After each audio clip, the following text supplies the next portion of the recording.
Hello and welcome back to the Blue Bindi podcast where we talk about finance, womanhood and everything in between. As we begin the new year, here's wishing you all a very happy and a prosperous one. May this new year bring a lot more confidence, clarity and growth for all you lovely ladies and our allies. January is about fresh starts and new intention, and so we're spotlighting a very important theme: bridging gender wealth gap.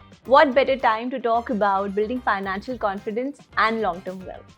Joining me today is Natasha Patel. She's the head of HR at Novama Wealth with over 20 years of experience across talent, culture, and leadership.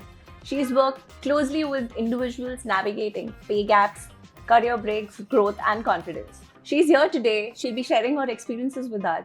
Natasha, Happy New Year and welcome to the show. Thank you, Ritika, and a very happy new year to you as well. I'm so happy that you've got me here at this time. I think the beginning of the year is a great time for us to really reset, realign, and think intentionally about the choices that we make, especially about growth, finances, and work. So let's dive in. As you know, we're talking about, how do we bridge the gap, the wealth gap amongst the gender, males and females. So, with your first-hand experience, do you think there is any financial gap that exists even today? Interesting. So actually nowadays I don't think so. I think obviously years back there would have been a gap when we would start. But over the years now the gap is more or less gone away. I think the opportunities that women are taking up are equal. They're willing to do more, give in more, and I think they have an equal footing when they start. What we've seen as a trend, however, is that everyone starts equally. So when you go to campus, you're hiring gender irrespective. It doesn't matter. You're hiring for the role. But I think as time goes on, you see that when those difficult choices in life come, when it's about family, when it's about caregiving, it is but natural that women take the break. Yes. And I think that break is what creates the gap, I would say, in the wealth. Because naturally when you will step out of your current role for 1 year, 2 years, 18 months, the person who is with you is naturally going to grow. And I think that is one of the reasons why we see the gap. The other thing that you would see is, I think sometimes women want roles which have more flexibility. Sometimes could be less demanding because of situations at home. Yeah, because you have to balance. Because you have to balance work and home. Yeah. It is so when you start the career, I think it's very equal. Opportunities are equal, and they've been the same for a long time. But the midpoint of the career is when we start seeing a slight difference. And as you progress senior and senior, you start seeing the difference, and that's where the gap develops. Absolutely correct. So Natasha, moving forward, you mentioned about career breaks and career gaps. Many women, end up taking. So what is that advice that you would want to give them with which they can, take those breaks with a lot more confidence? So I think one is, take it when it's right for you. Be ready for it emotionally and financially. Perfect. Don't be in a situation where you will be overly dependent. And I think that puts you in a much better mental space to take that gap. Yeah. And I think in today's day and age, there's no red tape, there are no issues. I think it's very normal for you to take that gap. Yeah. But when you are away, and I think gaps can go from 6 months to 2 years sometimes. So I've hired someone who came back after 6 years. Oh, wow. So not in this HR team, but in the organization. And the person was away for 6 years, raising both the boys and then coming back to work.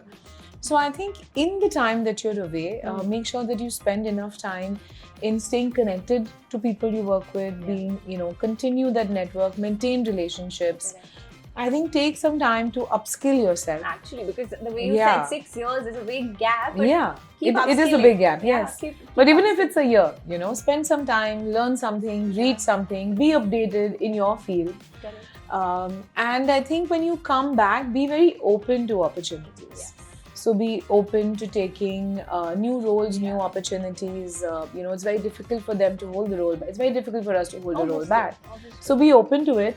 And when you come back, just dive in how you were before, and everything works out. I really like that point, that be open to opportunities. Really. Coming back, obviously don't be stuck, I was doing this, I'm going to be managing that only. Obviously things have moved, so you also move on. And I think one more important point that I would say is that be very flexible in the thought process, because if you get stuck up that when I left and she and me were peers, things can change, So I think remove those hierarchies from your mind. It is okay to come to a completely different role. You were a team manager, you come back to an IC. Just be open to the opportunities. That's also very important, that the mindset that you need to have, once you're back. If you're going to be comparing, you might not be happy. So it's good to come back with an open mind and get started. So Natasha, moving forward, do you see women actually hesitating even more while asking for or while negotiating at work? Do you think that happens? No, I don't think that happens.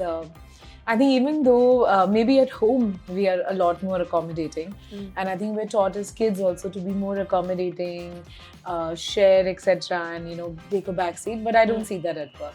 Wow. And so I think women are equally demanding when it comes to deliveries, and equally demanding when it comes to asking for what they deserve. Wow. Negotiating right, asking for their promotions, asking for what's right. And I think that's how it should be, and it's really great. So I don't think that happens. So yes, we are all out there. Yes, good absolutely. So now that you said that women are actually negotiating better and asking for what they deserve, but somewhere do you think they still hesitate when it comes to investing? And what do you think could be that, mindset shift now that we're beginning a new year? What is it that women could do to, get better? So this is actually the funny one, but I do agree with you. I think women, I would not say women hesitate to invest. Do they want to invest? Answer to that is yes. But I think they do not spend enough time in educating themselves and learning what to do with their money. So I think between understanding, they demand what they want, but really spending time on understanding where to invest, I definitely see a gap. And I work in my whole team is an all-girls team, by the way. Yeah, so I see that. I think there's more focus on how to spend the money rather than how to invest the money. And, in my earlier question, I said that when it comes to some things naturally, like caregiving, taking a break, it's an obvious choice, right? Or we've made it like that, that I'll take it and I'll stay home. The social conditioning says that women will stay home. And I think with investing, the social conditioning is that I will ask someone. So I'll ask my partner, I'll ask my spouse, I'll ask my father, I'll ask my brother. But I think it's very natural for us to believe that they will make the right choice for us when it comes to investing. And I've seen that a lot. And I'm sure you would have seen that as well. Yes. And I think this was also the reason why we started BlueBindi. Yes.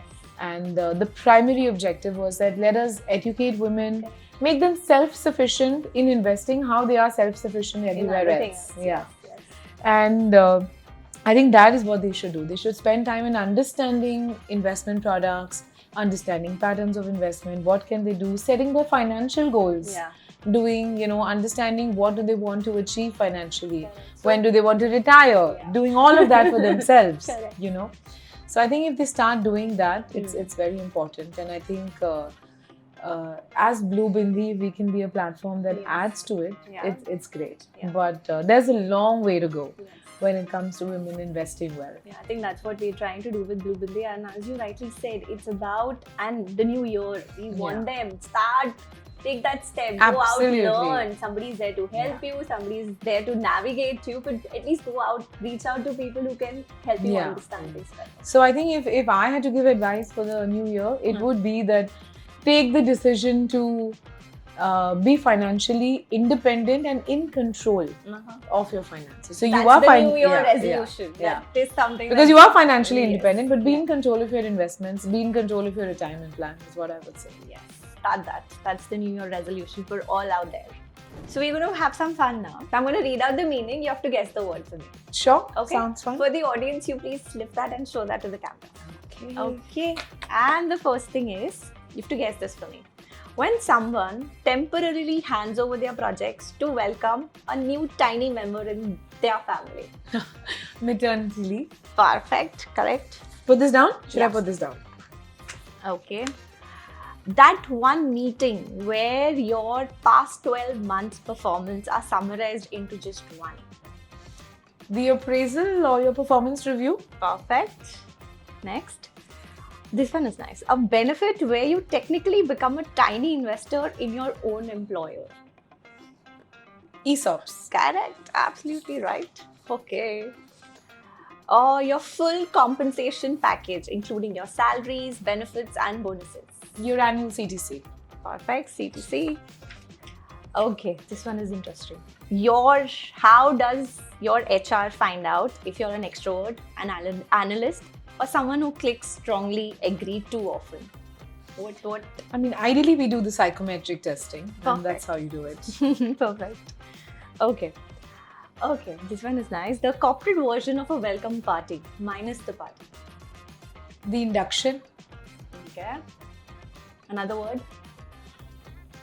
Offsite. No, it's a welcome on. Another word. Keep thinking. Induction. I have No, lost you. Lost it. Okay. Onboarding. It's Ah. okay. ठीक है, I will give it to you.